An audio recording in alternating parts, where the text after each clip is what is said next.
ଫସର ଫାଟିଲା ସରକାରଙ୍କର ଗରିବ କଲ୍ୟାଣ ଯୋଜନା। ଅସହାୟ ରୋଗୀ ତାଙ୍କ ସ୍ତ୍ରୀ ଓ 5 ବର୍ଷର ଶିଶୁକୁ ଗାଡ଼ି ଭିତରେ ତାଲା ପକାଇ ଛାଡ଼ିଦେଲେ ଡ୍ରାଇଭର। ଏହା ପୁଣି ମାତ୍ର କେତୋଟି ଟଙ୍କା ନିମନ୍ତେ।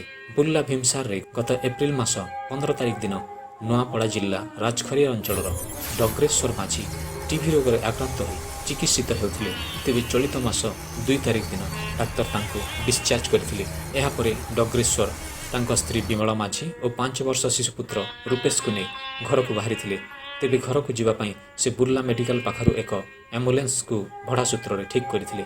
ଆମ୍ବୁଲାନ୍ସଟି ରୋଗୀକୁ ନେଇ ରାଜଖରିଆକୁ ଯାଇଥିଲା। ସେଠାରେ ରୋଗୀ ଜଣକ ଅତି ଗରିବ ଶ୍ରେଣୀର ହୋଇଥିବା ଯୋଗୁଁ ଆମ୍ବୁଲାନ୍ସକୁ ଦେଇଥିବା ପ୍ରତିଶ୍ରୁତି ମୁତାବକ ଟଙ୍କା ଦେଇପାରିନଥିଲା। ରୋଗୀ ଜଣକ ଆମ୍ବୁଲାନ୍ସକୁ ମୂଳ ଟଙ୍କାରୁ କିଛି ଟଙ୍କା କମ୍ ଦେଇଥିଲା।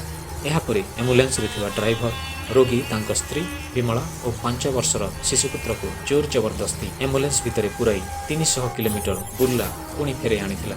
ଏତିକିରେ ମଧ୍ୟ ଶାନ୍ତ ହୋଇନଥିଲା ଡ୍ରାଇଭର। ରୋଗୀ ଡଗ୍ରେଶ୍ୱର ତାଙ୍କ ସ୍ତ୍ରୀ ବିମଳା ଓ 5 ବର୍ଷର ଶିଶୁପୁତ୍ରକୁ ଆମ୍ବୁଲାନ୍ସ ଭିତରେ ରଖି ତାଲା ପକାଇ ଦେଇଥିଲା। ଦୀର୍ଘ ସମୟ ଧରି ଆମ୍ବୁଲାନ୍ସଟିର କବାଟ ଖୋଲି ନଥିଲା। ଏପରିକି ରୋଗୀ 5 ବର୍ଷର ଶିଶୁଟି ଭୋକ ଉପାସରେ ଆଉଟୁ ପାଉଟ ହେଉଥିଲେ ସୁଦ୍ଧା ତାଙ୍କର ଆକୁଳ ନିବେଦନ କେହି ଶୁଣି ନଥିଲେ। ପରେ କିଛି ସ୍ଥାନୀୟ ଲୋକଙ୍କ ସହାୟତାରେ ଉଦ୍ଧାର ହୋଇ ପୁଣି ବୁର୍ଲା ମେଡିକାଲକୁ ଯାଇଥିଲେ। ତେବେ ଏଭଳି ଘଟଣାକୁ ସବୁଆଡ଼େ ନିନ୍ଦା କରାଯାଇଛି।